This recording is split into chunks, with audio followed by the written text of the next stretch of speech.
안녕하세요. 반갑습니다. 사무자동화 산업기사 필기고요. 22년 2회 세 번째 과목입니다. 매 회차마다 말씀드릴 수 없어요. 과목별로 학습하시라고 말씀드렸고 2개에서 3개 정도는 저랑 같이 강의를 보시면서 하시고요. 나머지 회차는 문제은행 CBT를 보시는 게 여러분들한테는 훨씬 더 능률적으로 공부하실 수 있는 방법입니다. 앞에 회차하고 이어가지고 이번 회차에도 반복되는 문제가 있기는 하지만 아직까지는 생소한 문제가 많이 보이실 거예요. 하지만 사무자동화 산업기사 필기는요, 문제 은행식이다 보니까 거의 뭐 보기 순서도 그대로 똑같이 나와요. 그래서 보기를 외우면 답이 될 수 있는 그런 문제들도 있기 때문에 좀 어렵지 않게 부담 갖지 말고 같이 한번 가봅시다. 자, 우선 첫 번째 문제예요. 다음 프로그래밍 시스템에서 가상기억 장치를 사용하는 시스템에서 너무 자주 페이지 교체가 일어나서 시스템에 심각한 성능 저하를 초래하는 현상을 무엇이라고 하는가 그랬는데, 이거는 이제 스래싱입니다. 스래싱. 앞에 회차에서도 가상기억 장치에 대한 내용이 나왔었죠. 그래서 우리가 CPU가 있고요. 폰 노임안형 프로그램 내장 방식을 우리가 지금 쓰고 있다 그랬어요. 스마트폰도 마찬가지, 컴퓨터도 마찬가지. 이렇게 램이 있는 거고요. 그 플래시 메모리 또는 이제 SSD, 컴퓨터라고 그러면 SSD가 되겠고, 여러분들 스마트폰이라고 한다면 플래시 메모리가 되겠죠. 예를 들어 가지고 앞에 시간에서도 말씀드렸듯이 제가 막 5기가짜리 게임을 하나 설치를 했어요. 근데 이 주격 장치 용량이 2기가예요. 잘 아시겠지만 우리가 이 프로그램을 실행시키기 위해서는 이 5기가에 대한 내용이 모두 다 주격 장치에 적재가 되어야 됩니다. 그런데 이 적재가 불가능하죠. 지금 현재 용량이 부족하니까. 그래서 3기가 부분을 이쪽에 가짜로 얘랑 실제로 같은 것처럼 가상 기억 장치를 이게 할당을 하게 됩니다. 즉 가상 기억 장치는 보조 기억 장치에 기록이 되는 거예요. 그 이유는 폰 노임안형 우리가 지금 쓰고 있는 컴퓨터 스마트폰의 기본 구조는 프로그램을 실행하기 위해서는 주격 장치에 모두 다 이 내용이 적재가 돼야 돼요. 올라가야 돼요. 아시겠죠? 그래서 주격 장치의 용량이 부족할 경우에 보조 기억 장치의 일부를 떼어서 주격 장치처럼 가짜로 쓰는 거란 얘기죠. 그런데 이 CPU가 이제 자료를 가져다 쓸 거예요. 그래서 주격 장치에 있는 요 2기가에 대한 내용을 왔다 갔다 쓰는데, 실제로 이 주격 장치에는 자주 사용되는 내용들 명령어를 좀 갖다 놓고 자주 사용 안 되는 아이들은 이 가상기억 장치에 놔야 되잖아요. 그런데 이 자주 사용되는 내용이 주격 장치가 아니라 가상기억 장치에 있는 거야. 그러면 얘가 올라갔다 내려갔다 올라갔다 내려갔다 계속 그럴 거 아니에요. 맞습니까? 그럴 때 시간이 소요가 되겠지. 그 쓸데없는 쓰레기 시간을 우리가 뭐라고 한다? 바로 스래싱이라고 한다. 스래시가 뭐예요? 쓰레기통을 스래시라고 이야기하잖아요. 그렇게 기억하시면 됩니다. 자, 요거랑 이제 관련된 아이가 이제 워킹셋이에요. 워킹셋도 종종 출제가 되는데, 워킹셋은 뭐냐? 그러면 뭐냐? CPU가 자주 요청하는 애들이 있을 거 아니에요.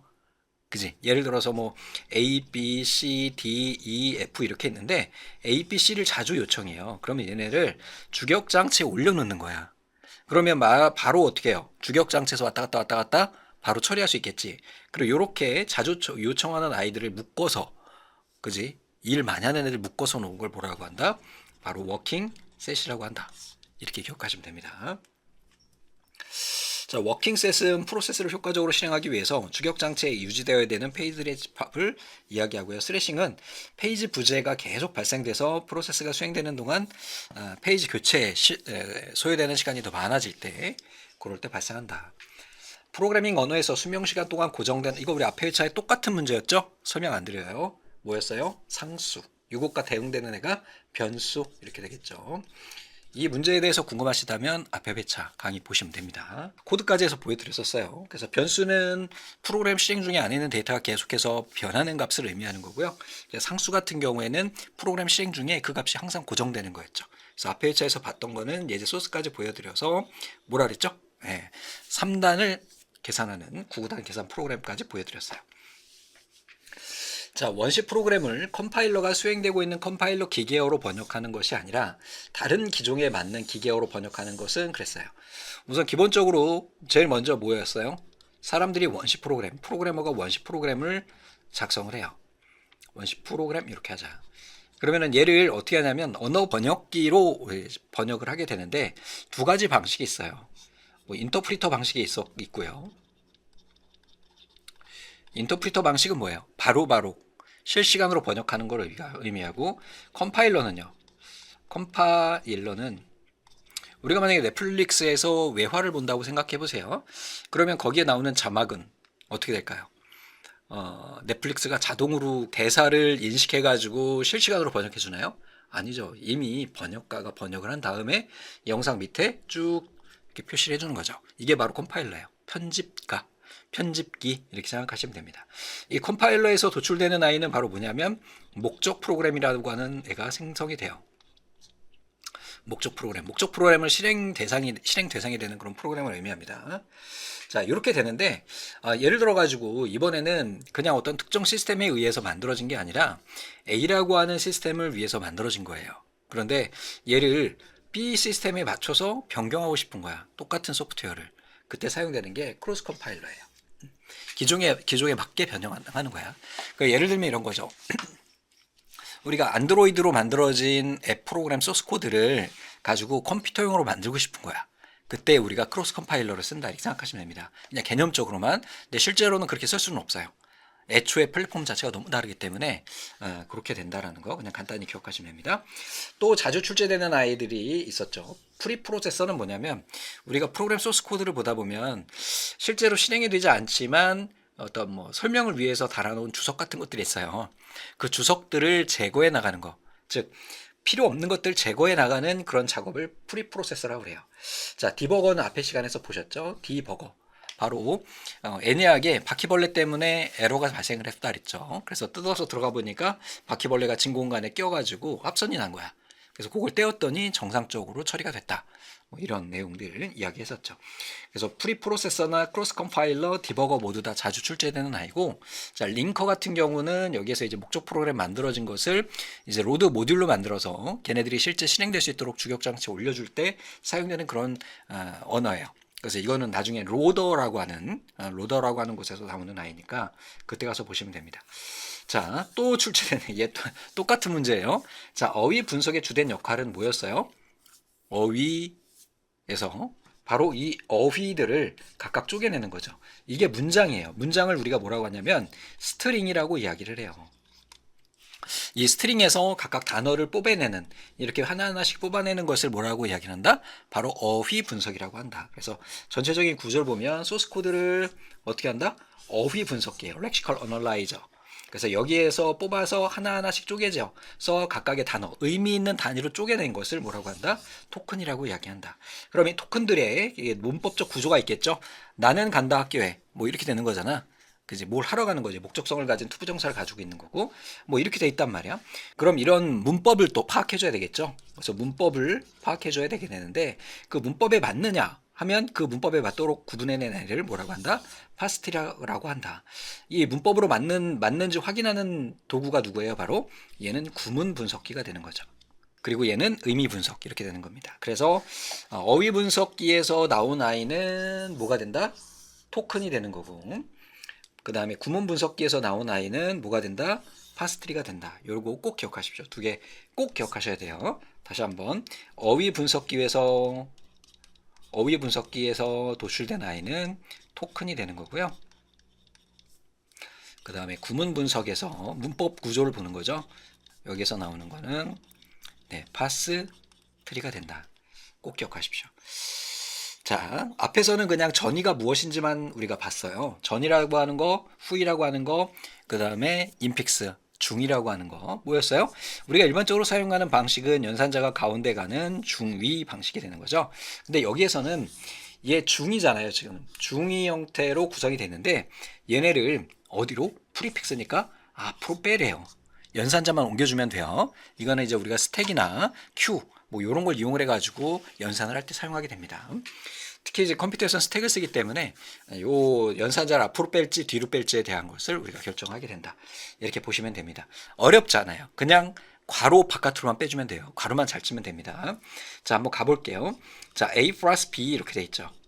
그런데 얘네가 괄호가 이렇게 되어 있어요. 이거는 명시적으로 얘는 하나 세트라는 얘기예요. 자, 그 다음에 곱하기 다시 또 C 마이너스 D 이렇게 표현이 돼 있어요. 그러니까 큰 그림으로 본다면 얘네가 또 어떻게 되는 거야? 큰 그림으로 뭐 동그라미 A 곱하기 동그라미 B 이런 식으로 돼 있는 거잖아요. 맞습니까? 그럼 여기서 어떻게 빼느냐? 바로 괄호 바깥으로 앞으로 빼주면 돼요. 요 A 플러스 B의 바깥이니까 이쪽으로 빼주면 되고요. 얘는 요 녀석으로 빼주면 돼요. 그러니까 큰 그림으로 봤을 때는 이렇게 되는 거기 때문에 얘는 이렇게 바깥으로 나오게 되겠죠. 맞아요? 그럼 결과적으로는 어떻게 될까? 자, 생각해 봅시다. 요거를 다시 한 번만 우리가 요거는 생각하지 말고 이렇게 넣어볼게요. 요 녀석은 이쪽으로 빠지는 거죠. 그럼 하나씩 한번 해볼게요. 더하기 A, B, 그 다음에 곱하기, 그 다음에 C, D 이렇게 되겠죠. 맞습니까? 근데 얘가 큰 그림으로 이렇게 되는 거니까 마지막으로 얘를 앞쪽으로 빼주면 곱하기 플러스 AB 마이너스 CD 이렇게 되겠죠. 됐어요? 곱하기가 맨 앞으로 나오는 겁니다. 이렇게. 자, 다시 한번 해봅니다. 얘네들은 이 괄호만 잘 쳐주고 괄호에 그 바깥으로 연산자만 빼주면 돼요. 한 번만 말씀드립니다. A 플러스 B 이렇게 되는 거예요. 이렇게 되는 거고요. 곱하기 그 다음에 C 마이너스 D 이렇게 되는 거예요. 그리고 이 얘네도 연산자가 있기 때문에 결과적으로는 큰 그림으로 다시 한번 괄호가 이렇게 쳐지게 됩니다. 각각 연산자는 바로 그 괄호 앞으로 빼줘요. 되셨죠? 얘는 어디로? 이 바깥쪽으로 빠지는 거예요. 다시 한번 써보면 곱하기 더하기 A, B가 되겠죠? 그 다음에 빼기 C, D 이렇게 만들어지게 됩니다. 그럼 얘를 이번에는 후위 방식으로 빼볼게요. 똑같아요. A 플러스 매번 출제되는데 이거 또 물어보시면 안 됩니다. 쉬운 내용이니까 C-T예요. 자, 얘도 마찬가지로 큰 그림으로 얘가 A, B 이렇게 되는 거니까 괄호 한 번 더 쳐줘요. 똑같아요. 괄호 바깥으로만 빼주면 돼요. 이렇게 괄호 바깥으로 빼주시면은 간단하게 해결됩니다. 자, 그럼 어떻게 될까? A, B 더하기가 되고요. C, D 마이너스 곱하기 이렇게 됩니다. 왜 두 가지를 모두 다 알려드리느냐? 그 이유는 두 가지 모두 다 출제가 됐습니다. 그러니까 다 알고 계셔야 돼요. 동적 바인딩, 바인딩이라고 하는 거는 묶는다는 의미예요. 바인딩에는 크게 두 가지가 있거든요. 정적 바인딩과 동적 바인딩이 있는데, 자, 동적 바인딩은 얘는 실행 시간에 발생하는 거예요. 실행. 되셨죠? 요것만 기억하세요. 실행 시간에 우리가 발생한다. 자, 동적 바인딩에 해당하지 않는 것은 그랬어요. 실제로 동적 바인딩은 실행 시간에 관련된 거라고 말씀드렸죠. 그래서 실행 시간 중 객체 사용 시점. 또 실행이니까 기동, 실행하고 있는 거죠. 또 프로그램이 실행되려면 어떻게 돼요? 호출해야 되겠죠. 근데 언어의 정의는 정적인 거예요. 실행하는 게 아니라 분석 단계에서 우리가 일어나는 시간을 정적 바인딩이라고 해요. 그래서 정리를 좀 한번 해보자. 그러면 바인딩이라고 하는 것은 프로그램이 각종 변수값의 실제값으로 묶는 것을 의미해요. 컴파일 시간에 일어나는 정적 바인딩과 실행 시간에 일어나는 동적 바인딩이 있다. 그래서 정적 바인딩은 분석, 바로 뭐예요? 컴파일 단위에서 일어나는 거예요. 동적 바인딩은 실행 시간에 관련된 거고요. 정적 바인딩은 번역 시간, 컴파일에 걸리는 시간을 의미하는 거예요. 되셨죠? 요거 개념을 이해하시면 그렇게 어렵지 않아요. 얘네 굳이 외우려고 하지 마십시오. 똑같이 출제됐네요. 운영체제 성능평가 요소로 거리가 먼 것은 뭐라 그랬어요? 비용 아니라고 그랬죠.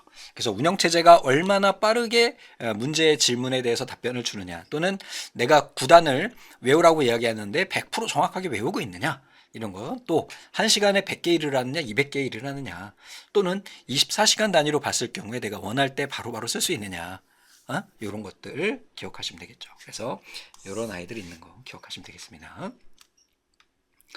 자, 이것도 100번 출제되면 거의 99번 출제되는 아이예요. C 언어에서 정수형 변수를 선언할 때 사용하는 형 지정 문자예요. 얘는 int입니다. int. 인티저의 약자예요. 문자는요, 캐릭터요. 이렇게 되는 거예요. 자, 실수는요, 플로팅.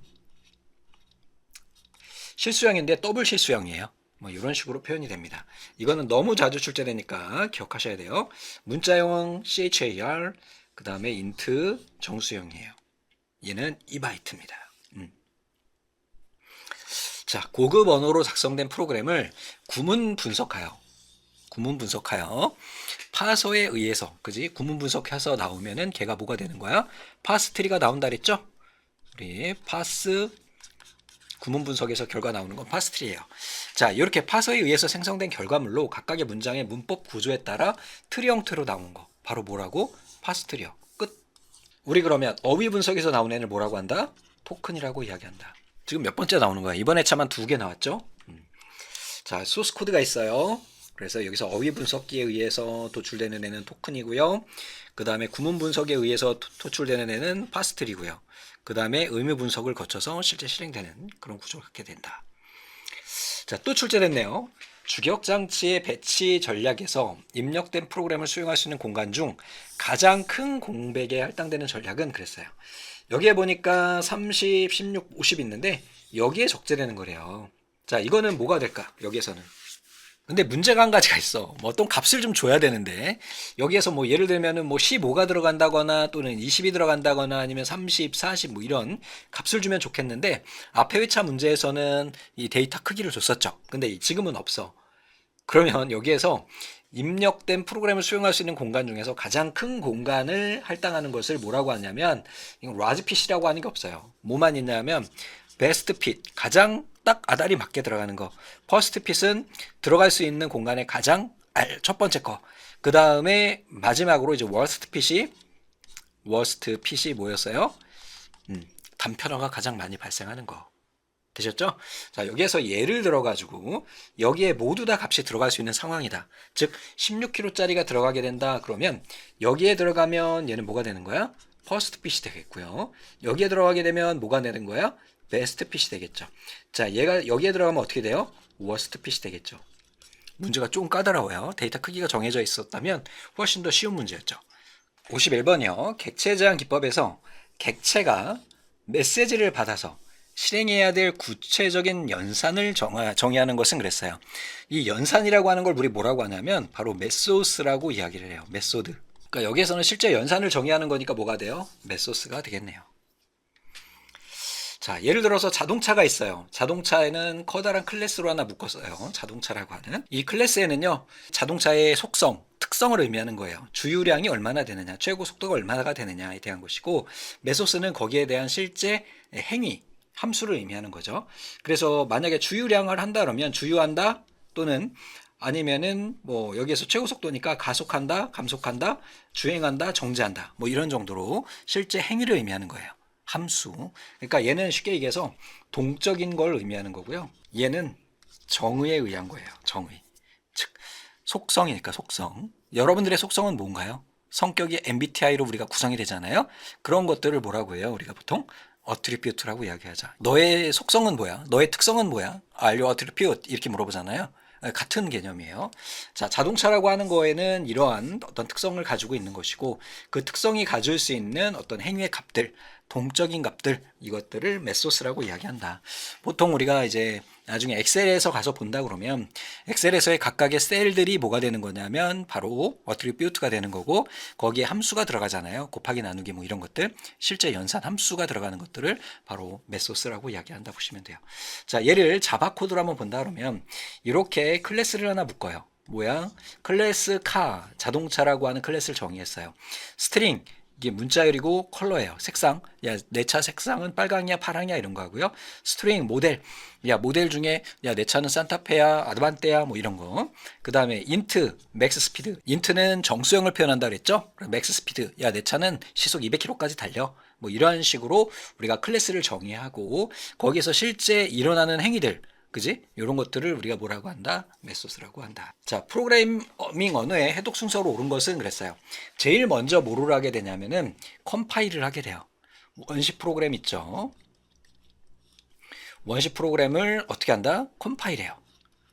컴파일러가 컴파일러를 합니다. 그럼 여기에 의해서 목적 프로그램이 생성이 돼요.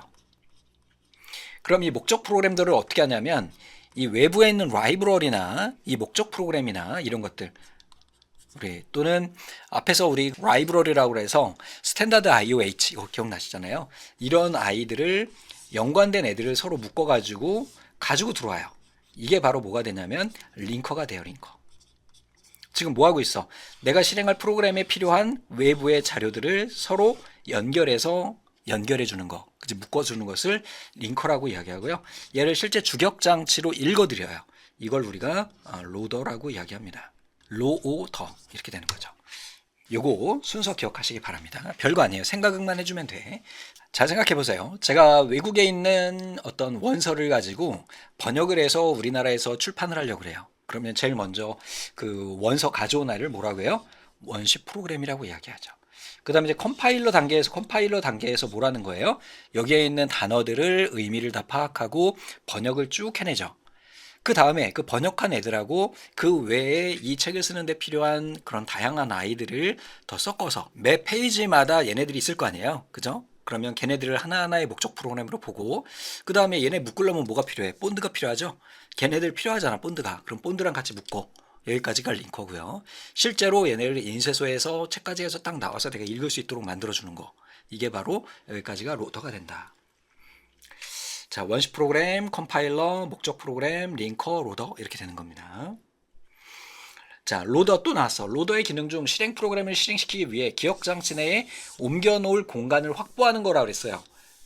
요 순서도 기억하셔야 되는데, 자, 로더의 기능에는요, 제일 먼저 할당, 그 다음에 연결, 좀 앞에 나오는 이 링킹하고 똑같은 거예요. 다른 게 아닙니다. 여기 나오는 이 링커에 대한 것과 똑같은 거예요. 즉, 여기 단계에서부터 이렇게 가는 겁니다. 되셨죠? 같은 거라고 기억하셔야 돼요. 다른 게 아닙니다. 그 다음에 재배치, 그 다음에 마지막에 실제 적재 이렇게 되는 거예요. 제일 먼저 뭐 하냐? 얘가 우리가 주기억 장치예요. 램이 있고요. 그 다음에 여기에 목적 프로그램 있어요. 그 다음에 뭐 입출력 라이브러리 뭐 이런 거 있었잖아요. 뭐 스탠다드 std io 뭐 이런 h 이런 파일 라이브러리 파일이 있단 말이야. 그럼 제일 먼저 뭐 하느냐? 실행 프로그램을 실행시키기 위해 기억 장치에 옮겨 놓을 공간을 확보해요. 나 여기에 1번, 2번, 3번, 4번 주소 있는데 내가 얘네 프로그램 넣을 거 4번으로 할당해 놓을게. 할당을 딱 했어요. 그 다음에 뭐 하느냐? 연결해요. 어떻게 하냐? 얘네 두 개를 묶어요. 그지? 목적 모듈들 사이에 기호적 외부 참조를 실제적 주소로 변환한다. 이 얘기가 뭐냐면 얘를 이렇게 가지고 올 건데 여기에다가 야, 얘 4번으로 갈 거야. 4번으로 갈 거야. 이렇게 주소를 할당을 해서 하나로 연결한다는 거예요. 재배치는요, 종속적인 모든 주소를 할당된 주기억 장치와 일치해서 조정시켜준다. 그래서 여기에 연결되는 요네 주소들이 4-1, 4-2 이렇게 가는 거야. 이렇게 연결해 주는 걸 재배치라고 이야기합니다. 그 다음에 얘네를 어떻게 주면 돼요? 그 순서에 맞게 주기억 장치에 이렇게 올려주게 되면 얘가 실행이 되게 되는 거죠. 기억하셔야 됩니다. 그러니까 여기에서는 기억 장치 내에 옮겨 넣을 공간을 확보하는 거기 때문에 확보해요. 얘를 할당이라고 이야기합니다. 이게 로더의 기능이에요. 로더의 기능. 로더의 기능은 우리가 앞에서 봤던 이 녀석의 단위에서 일어나는 일들을 의미하는 겁니다. 되셨죠? 다른 게 아니야. 다시요. 여기가 주기억 장치야. 모든 프로그램은 주기억 장치에 적재돼야만이 실행되는 게 우리가 지금 쓰고 있는 스마트폰이거나 아니면 컴퓨터거나 다 모든 장치가 그래요. 이게 폰 노이만형 컴퓨터란 말이야. 프로그램 내장 방식이란 말이야. 그래서 얘네가 주기억장치 공간인데 내가 여기에 4번의 주소에다 넣을 거야. 우선은 야, 여기 비워놔. 다른 애들 들어가지 못하게 해. 이게 바로 할당인 거예요. 그 다음에 연결, 링킹은 야, 우리가 만들어진 목적 프로그램 또는 뭐 외부의 라이브러리 뭐 관련된 라이브러리들을 실제 이에 연결할 수 있도록 뭐 예를 들면 4-1번, 뭐 4-2번, 뭐 4-3번 이렇게 할당한다는 거예요. 그래서 얘네가 바로 뭐가 되는 거야? 묶는 거고 우선. 그 다음에 재배치는 얘네를 순서대로 배치해 주는 거예요. 그리고 얘네를 어떻게? 여기에 연결해서 넣어주는 거죠. 뭘 가지고? 각각의 목적 프로그램이나 라이브러리의 순서별로 번호를 할당하고 주소가 어느 위치에 들어갈지 이렇게. 그래서 얘는 넌 여기로 들어가, 넌 여기로 들어가, 여기로 들어가 이렇게 들어가는 게 적재다. 여기에 이렇게 번호 매기는 게 뭐가 되는 거야? 재배치가 되는 거고. 이렇게요. 시오나에서 사용되는 기억 클래스에 해당하지 않는 것. 우리 이거 앞에 또 출제됐던 건데 똑같이 출제됐었죠? 인터널이라고 아예 외우라고 말씀드렸습니다. 자동 변수, 레지스터 변수, 정적, 외부 있는데 정적 있으니까 뭐 동적 있을 거다 이렇게 생각하시는데 그렇지 않아요. 그리고 외부가 있으니까 내부가 있을 거라 생각하시는데 그렇지 않아요. 헷갈리지 마십시오. 잘의 정외 이렇게 기억하세요. 자, 55번입니다. 자, C 프로그램에서 최종적으로 출력되는 NT의 값을 순서대로 나열하면 그랬어요. 이 C 프로그래밍이 나오면 여러분들이 좀 어려워하실 수 있거든요. 이 코드도 사실은 좀 어려워요. 쉬운 코드는 아닙니다. 그래서 개인적인 생각으로는 연세가 좀 있으시거나 뭐 연세가 있으시다고 해서 제가 뭐라고 말씀드리는 게 아니고요. 이런 걸 좀 보는 것 자체가 좀 어려울 수 있어요. 그러니까 오랜 시간 동안 내가 이런 코드를 한 번도 보지 않았는데 이걸 다시 보겠다? 이런 생각을 가지시면 너무 어려워지니까 개인적인 생각으로는 과감히 버리십시오. 문제 많이 출제돼야 3문제밖에 안 나와요. 그러니까 버리고 가세요. 간혹가다 한 문제만 나올 때도 있어요. 코드가. 그러니까 그냥 이걸 버리고 나 같으면은 언어 번역 과정을 더 자세하게 해서 2문제를 더 맞는 게 나아요. 이 문제가 매번 출제되는 것도 아니고요. 되셨죠? 자, 한번 가볼게요. 우선은 보이드 메인 보이드 이렇게 했어요. 메인 함수가 이렇게 선언이 되는 겁니다.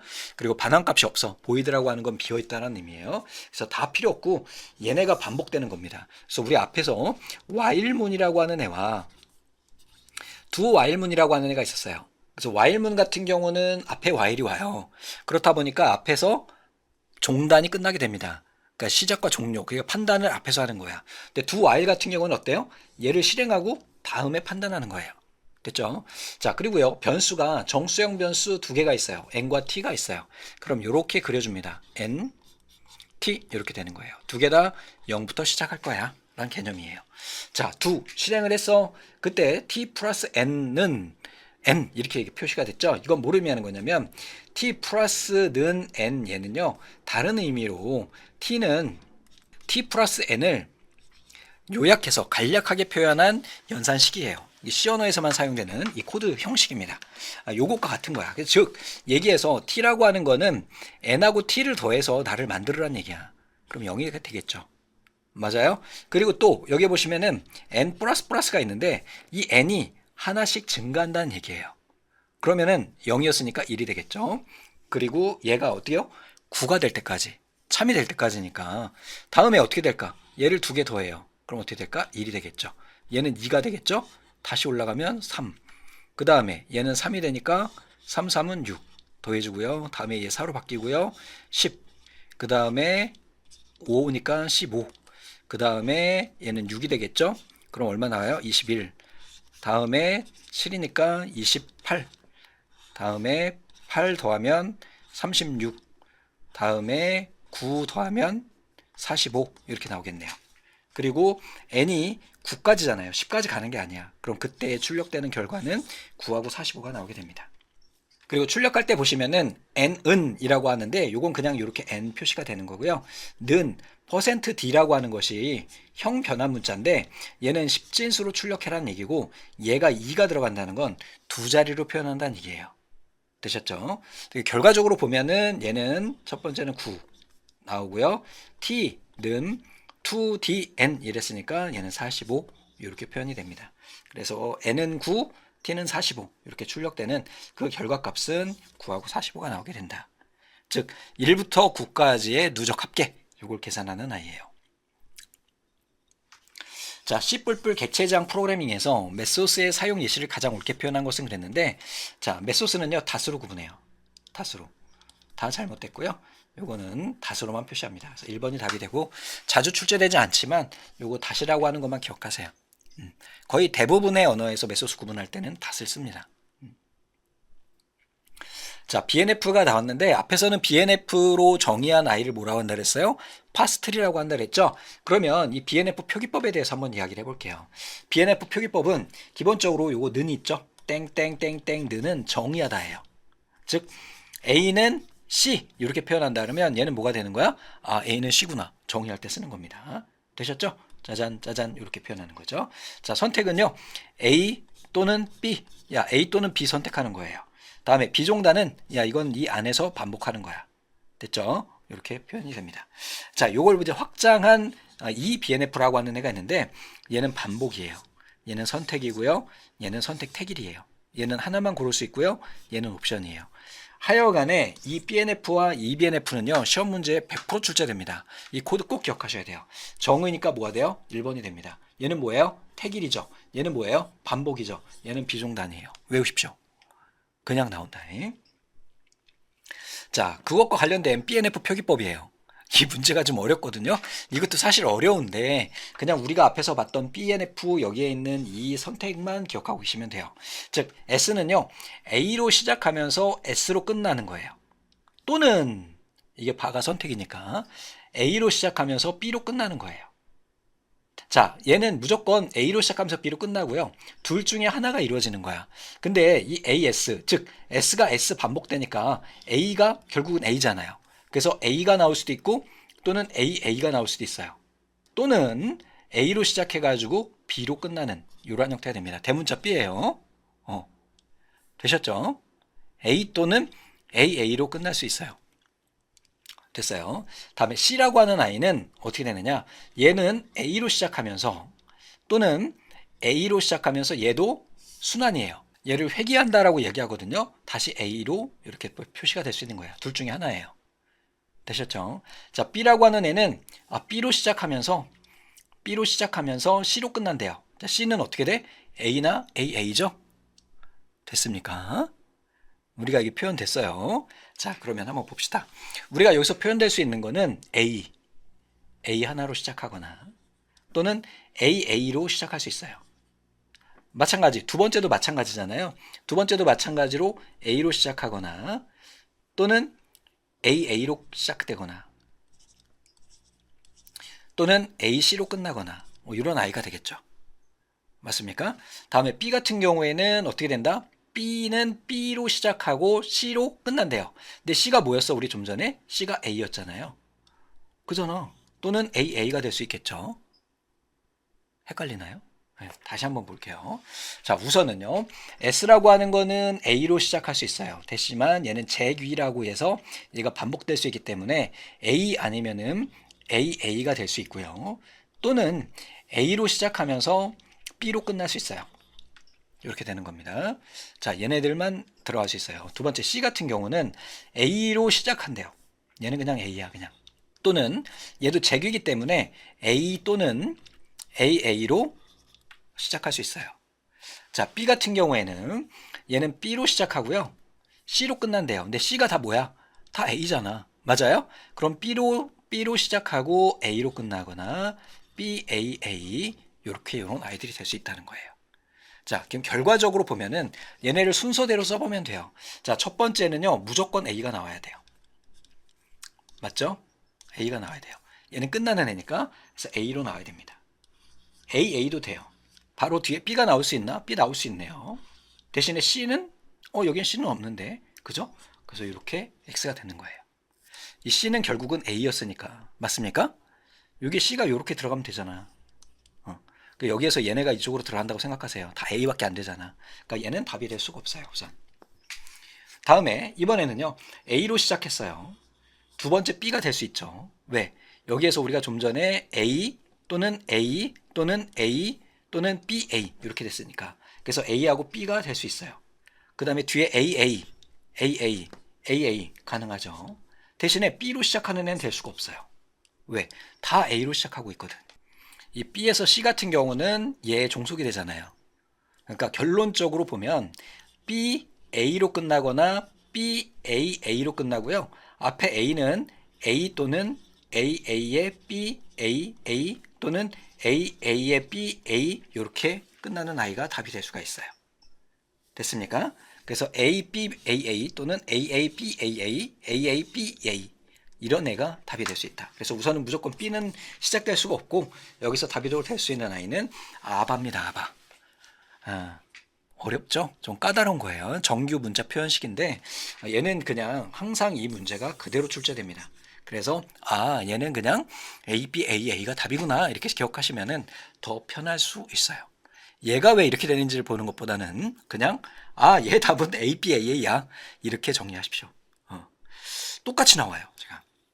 자, 59번입니다. 하위 클래스에서 상위 클래스를 참조할 때 사용하는 명령어는 그랬어요. 결국은 이제 상속관계에서 상위 클래스에 있는 특정 개체를 내가 참조할 때는요, 슈퍼를 씁니다. 슈퍼. 요거는 우리가 상속할 때 쓰는 거고. 그래서 이 명령어들이 몇 가지 있는데, 얘는 그냥 항상 그냥 슈퍼예요. 그러면 이번에는 상속관계에서 하위 클래스, 얘는 상위 클래스, 즉 상위 클래스에 있는 내용을 가져가기 위해서는 슈퍼를 쓰고요. 만약에 하위 클래스에 있는 내용을 역으로 가져올 때는 서브를 사용하게 됩니다. 또 시험 문제에 많이 출제되는 애가 래퍼예요. 래퍼. 그래서 얘는 자바 언어에서 기본 데이터형을 객체 데이터형으로 바꿔주는 클래스를 뭐라고 한다? 래퍼라고 한다. 래퍼 뭐예요? 감싸는 거죠.